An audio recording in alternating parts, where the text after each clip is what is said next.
세상은 언제나 화려한 표면을 먼저 본다. 반짝이는 웃음, 완벽한 가정, 그리고 성공이라는 이름의 포장지. 하지만 그 안에 숨은 진실은 언제나 차가웠다. 오늘의 이야기 지금부터 시작하겠습니다. 다 너희 엄마가 시킨 짓이야. 난 시키는 대로 했을 뿐이라고. 영나의 스토커는 결국 지환의 순발력으로 체포됐다.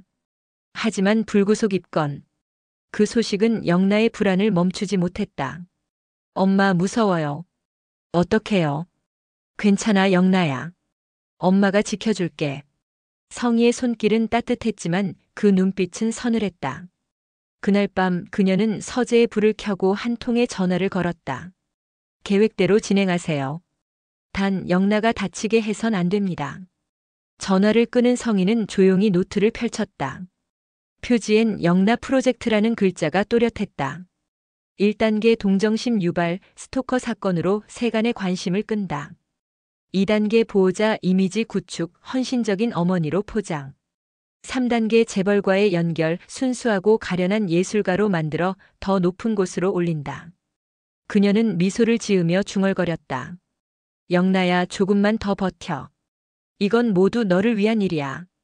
그 차가운 웃음 속엔 모성보다 야망이 짙게 깔려 있었다. 새벽 3시 영나는 악몽 속에서 깨어났다. 식은땀이 흘러내리고 가슴은 빠르게 뛰었다.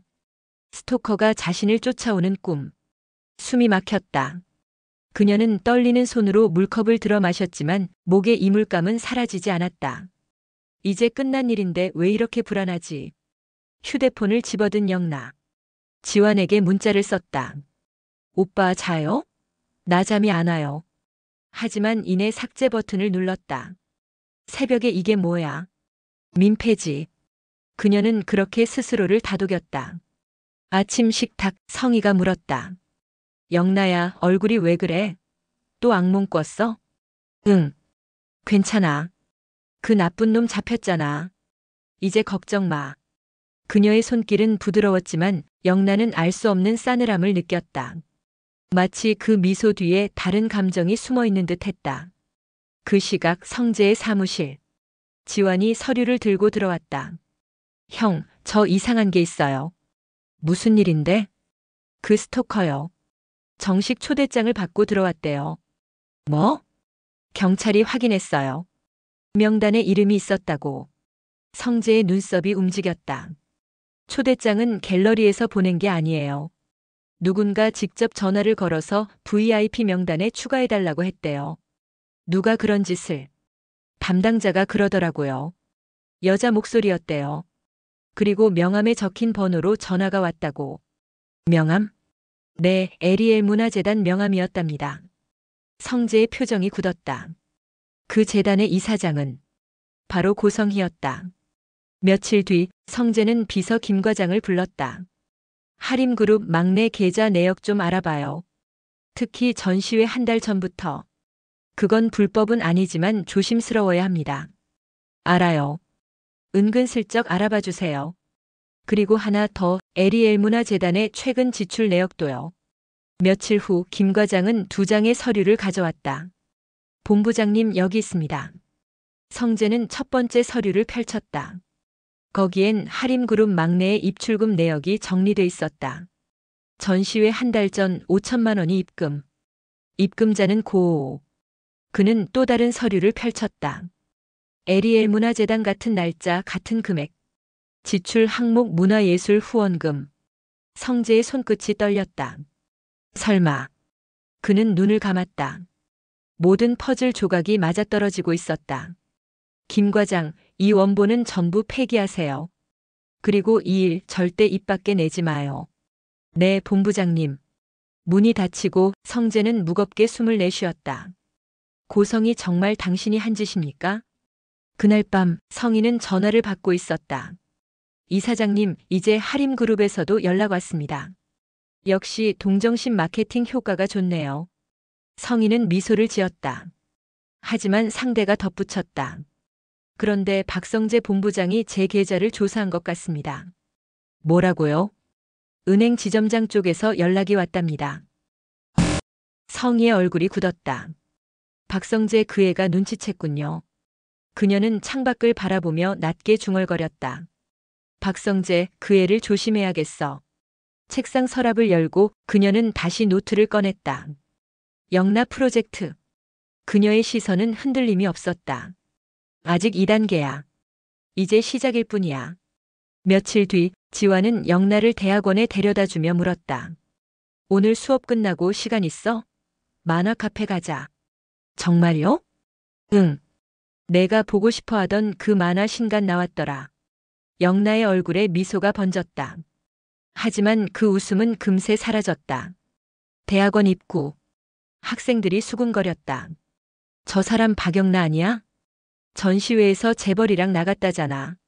지완의 눈빛이 차가워졌다. 할 말 있으면 제대로 하세요. 뒤에서 수군거리지 말고요. 학생들이 물러섰다. 지완은 영나를 강의실까지 데려다 주었다. 그녀의 어깨를 감싸며 조용히 말했다. 괜찮아. 내가 곁에 있을게. 같은 시각 성재는 또 다른 자료를 정리하고 있었다. 그의 눈엔 피로보다 분노가 서려 있었다. 이 기사들 하루 만에 수십 건이 쏟아졌다고. 그는 화면 속 기사 제목들을 바라보았다. 신의 화가 박영나 재벌 스캔들 중심에 서다. 스토커 사건 마케팅용이었다. 이건 누군가 의도적으로 퍼뜨린 거야. 지완이 찾아왔다. 형, 설마 고성이가. 아직 확실하진 않아. 하지만 정황은 분명해. 형, 그럼 영나한테 말해야 하는 거 아니에요? 안 돼. 지금은 때가 아니야. 영나가 견딜 수 있을지 모르겠어. 그 말에 지완은 입술을 깨물었다. 그럼 그때까지 내가 지킬게요. 성재는 고개를 끄덕였다. 그래. 제발 상처받지 않게 해줘. 며칠 후 고성이는 라온홀딩스 부회장 부부와의 식사 자리를 준비하고 있었다. 오늘은 영나를 상류의 무대로 올리는 중요한 날이었다. 이사장님, 따님이 정말 단아하네요. 감사합니다. 우리 영나 어릴 때부터 뭐든 열심히 하는 아이예요. 성희의 미소는 온화했지만 그 이면엔 냉철한 계산이 흐르고 있었다. 오늘 그녀의 딸을 상류의 무대로 올려 세우기 위한 완벽한 자리였다. 하지만 그날 작은 균열 하나가 모든 계획을 흔들었다. 식탁 너머에서 라온홀딩스의 차남 이상훈이 말을 꺼냈다. 영나 씨 웹툰 작가시라면서요? 감성이 참 예술적이세요. 아, 그냥 취미예요. 근데 요즘 기사 봤어요. 스토커 사건이 꽤 화제더라고요. 순간 공기가 멈췄다. 성희의 포크가 허공에서 멈추더니 잠시 후 억지로 미소를 띄었다. 아, 그건 단순한 오해예요. 다 끝난 일이에요. 이상우는 태연한 표정으로 잔을 들었다. 괜찮습니다. 저도 신경 안 씁니다. 그리고는 느릿하게 덧붙였다. 결국 결혼은 조건이 중요하니까요. 조건이요? 영나가 눈을 크게 떴다. 네. 저희 집은 기업 이미지가 중요하고 영나 양도 좋은 집안으로 들어오면 좋잖아요. 그 말에 영나의 손이 미세하게 떨렸다. 저 그런 결혼은 원하지 않아요. 성희의 눈빛이 번쩍였다. 포크를 내려놓으며 억지로 미소를 지었다. 영나야, 무슨 얘기하던 중이었니? 엄마, 그냥. 이 아이가 좀 피곤해서요. 요즘 작품 준비 중이라. 억지로 상황을 봉합하려 했지만 이미 늦었다.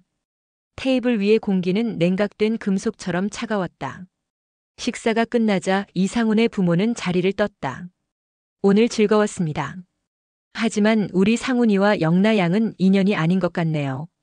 그 말은 결별의 선언이었다. 성희는 한치의 흔들림 없는 얼굴로 미소를 지었지만 그녀의 손끝은 잔을 부서지듯 움켜쥐고 있었다. 이게 다 내 탓이야. 집으로 돌아오자마자 폭풍이 터졌다. 내가 무슨 자격으로 그 자리에서 그런 말을 해? 엄마, 그건 결혼 얘기가 아니라 거래였어요.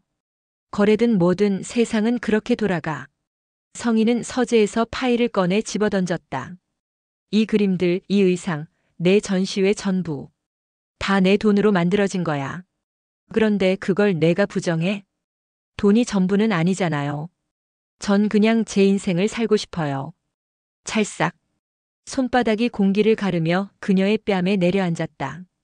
넌 내 작품이야. 내가 만든 세상에서 함부로 나갈 생각하지 마. 그녀는 문을 쾅 닫았다. 잠금 장치가 돌고 정적이 흘렀다. 오빠. 휴대폰이 진동했다. 엄마가 문을 잠갔어요. 지금 어딨어? 집이에요. 거기 있어. 지금 갈게. 지화는 차를 몰았다. 한 손으로는 성재에게 전화를 걸었다. 형, 고성이가 영나를 가뒀어요. 뭐라고? 바로 간다. 밤 10시 두 사람은 고성희의 집 앞에 도착했다. 문을 두드렸지만 대답이 없었다. 지화는 비밀번호를 눌렀다. 삑 문이 열렸습니다. 집 안은 고요했다. 조명이 꺼진 복도를 따라 들어가자 문틈 사이로 희미한 울음소리가 새어나왔다. 영나야. 지환이 문을 밀었다.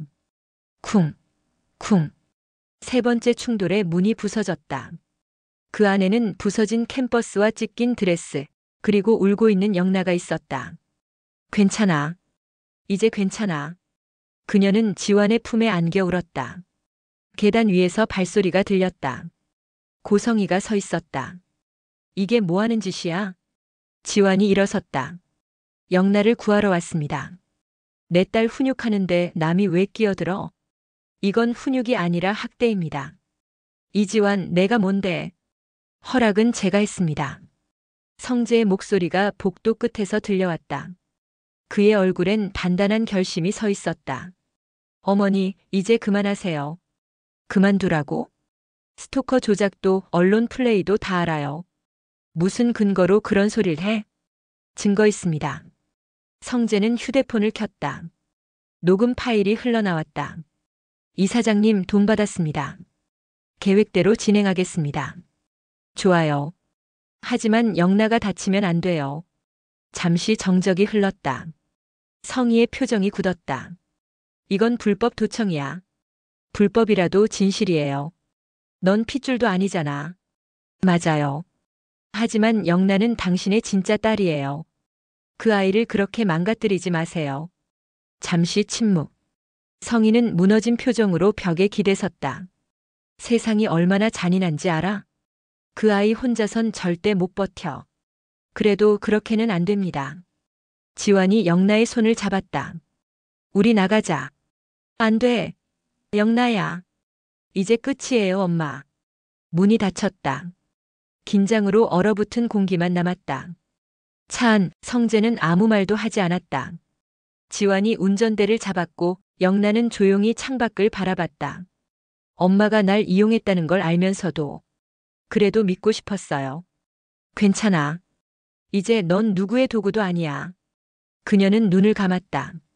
눈물 한 줄기가 흘렀다. 며칠 후 박진석 회장의 집무실. 아버지, 말씀드릴 게 있습니다. 세 사람은 모든 걸 털어놓았다. 조작된 사건, 언론 조정, 거짓된 후원금. 진석의 손이 떨렸다. 이럴 수가. 아버지, 죄송해요. 제가 더 일찍 막았어야 했어요. 아니야. 잘못한 건 내가 아니야. 그는 딸을 꼭 끌어안았다. 이제 아빠가 널 지켜줄게. 며칠 뒤 성희는 짐을 싸며 마지막 서류에 서명했다. 이혼 합의서였다. 이게 다 박성재 때문이야. 그녀의 눈에는 아직 미세한 불씨가 남아 있었다. 햇살이 스며드는 오피스텔, 영나는 새 캠퍼스를 펼쳤다. 하얀 배경 위에 한 마리 새가 날아올랐다. 이건 누구야? 나예요. 그래. 이제 내가 내 인생의 주인공이니까. 영나는 미소 지었다. 이젠 진짜 자유예요. 진실은 때로 잔인하지만 결국 사람을 자유롭게 만든다. 화려한 날들 진실의 폭로 끝. 구독과 좋아요, 알림 설정은 다음 이야기를 준비하는 큰 힘이 됩니다.